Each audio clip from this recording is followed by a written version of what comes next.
Good afternoon, dear students. I am your teacher Sanjana. I hope all of you are well. Students, in this class, we will continue chapter 4 of economics जो हम लोगों ने start किया था, terminology.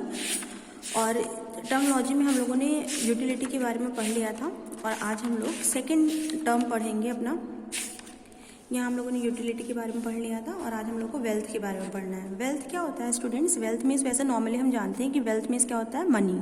इन simple language wealth means riches, लेकिन economics में हर चीज़ का वाइड इम्प्लीकेशन होता है, यानी थोड़ा ब्रॉड हो जाता है वो एरिया, उसका area. But in economics wealth has wide implication. All those things that have value are included in wealth. हर वो चीज़ जिसकी कोई वैल्यू हो उसे हम वेल्थ में इंक्लूड करते हैं इकोनॉमिक्स में। दीज थिंग्स आर एक्सचेंजेबल, इनको बदला जा सकता है, पैसे इसके बदले में मिलते हैं, हम लोग को एक्सचेंज कर सकते हैं इसे, जैसे हाउस हो गया, रेडियो हो गया, वैल्यूएबल हो गया। ये सारी चीज़ें हमारी क्या होंगी, वेल्थ में काउंटेड होंगी। अब करेक्टरिस्टिक्स क्या है स्टूडेंट्स वेल्थ की? हम तभी किसी चीज़ को वेल्थ कहेंगे जब उसमें यूटिलिटी होगी, स्कार्सिटी होगी और ट्रांसफरेबिलिटी होगी। मतलब क्या है, यानी वो चीज़ हमारे लिए यूजफुल होना चाहिए, उससे हमारी वांट सेटिस्फाई हो रही हो। दूसरा स्कार्सिटी मीन्स होता है कमी होनी चाहिए, यानी वो चीज़ अबेंडेंस में नहीं होनी चाहिए, कम होनी चाहिए। अगर कोई भी चीज़ अबेंडेंस में होगी तो वो वेल्थ नहीं कहलाएगी। ट्रांसफरेबिलिटी यानी जैसे ईजिली ट्रांसफ़र किया जा सके, ठीक है। जैसे ट्रांसफ़र करने के लिए हम लोग अपने लैंड, अपने शेयर्स, क्लोथ्स, इन सबको ट्रांसफ़र कर सकते हैं, लेकिन सनलाइट, मूनलाइट, अपनी स्वीट वॉइस, इन सबको हम लोग ट्रांसफ़र नहीं कर सकते, इसलिए इसमें ट्रांसफरेबिलिटी नहीं होती है। नेक्स्ट, ये तीनों क्वालिटीज़ जिसमें भी होंगी वो वेल्थ होगा, ठीक है। नेक्स्ट है करेक्टरिस्टिक्स ऑफ वेल्थ। वेल्थ की क्या करेक्टरिस्टिक्स हैं? करेक्टरिस्टिक्स हम लोगों ने पढ़नी है। ये क्लासिफिकेशन, वेल्थ कितनी तरह का होता है? 4 तरह का है, पर्सनल, सोशल, नेशनल और इंटरनेशनल। स्टूडेंट, जो भी हमारी पर्सनल चीज़ें हैं, हमारी कार, हमारा घर, हमारा रेफ्रिजरेटर, ये सभी चीज़ें हमारी पर्सनल वेल्थ पे काउंट होती हैं। जैसे यहाँ पे बना हुआ है personal furniture, TV, car, personal house, ये सारे पर्सनल वेल्थ में है। सोशल वेल्थ स्टूडेंट्स क्या होता है? सोशल वेल्थ में हमारा वो सारी चीज़ें जो सोसाइटी के लिए बनी है वो सारी सोशल वेल्थ में आती हैं, जैसे स्कूल हो गया, टेम्पल हो गया, वेल यानी कुआं हो गया, हॉस्पिटल हो गया, ये सब हमारी सोशल वेल्थ में आते हैं।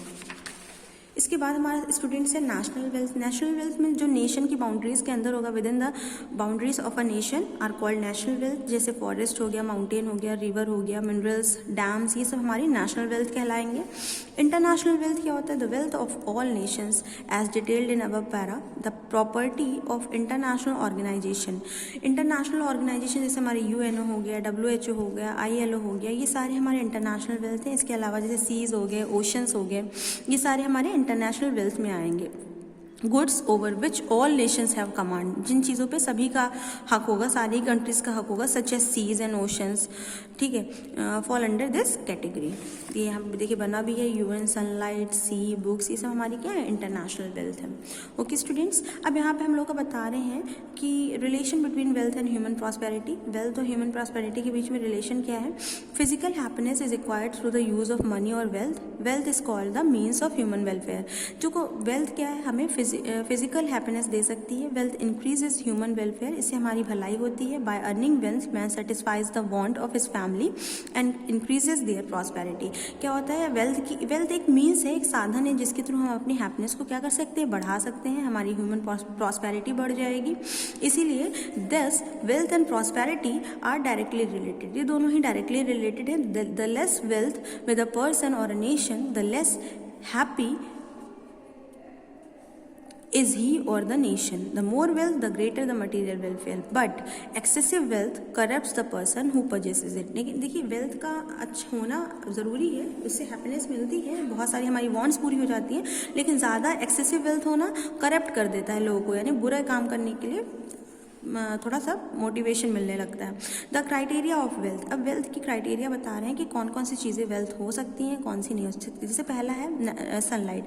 अब आपको क्या करना है स्टूडेंट्स, इसमें जज करना है कि सनलाइट में क्या वो तीनों क्वालिटीज़ हैं, करेक्टरिस्टिक्स हैं। इसकी यूटिलिटी, सनलाइट यूज़फुल है हमारे लिए, इससे दिन होता है, उजाला आता है, ठीक है। उसके अलावा स्कार्सिटी, कमी नहीं है सनलाइट की, हर जगह सनलाइट अवेलेबल है, ठीक है ना। फ्री गिफ्ट ऑफ नेचर है ये, ठीक है। ये स्केर्स नहीं है, देखिए यहाँ बता दिया है कि ये कम नहीं है, ठीक है, अबंडेंस में है, बहुत ज़्यादा है। नेक्स्ट क्या बताया जा रहा है कि इसके अलावा तीसरी क्वालिटी क्या थी, ट्रांसफरेबल। ये ट्रांसफरेबल नहीं है, ऐसे ट्रांसफ़र नहीं किया जा सकता है, इसलिए ये वेल्थ नहीं है, so it is not wealth. Next क्या है, the Ganga river. Ganga river का पानी जो है प्लेंटी में है वहाँ पे जहाँ पे रिवर है, लेकिन जहाँ पर रिवर नहीं है वहाँ पे पानी कम है, इसलिए डिस्टेंट प्लेसेस में ये वेल्थ होगा और स्केर्स हो जाएगा। और ट्रांसफरेबल भी है, तो डिस्टेंस प्लेसेस पे इसको वेल्थ माना जाएगा, और जहाँ पे आसपास के एरियाज़ में इसे वेल्थ नहीं माना जाएगा। इसी तरह से आपके और भी चीज़ें दी हैं, बीए डिग्री है, बीए डिग्री को ट्रांसफरेबल नहीं है, अगर करते भी हैं ट्रांसफ़र तो इलीगल हो जाता है, तो ये भी हमारा वेल्थ नहीं है।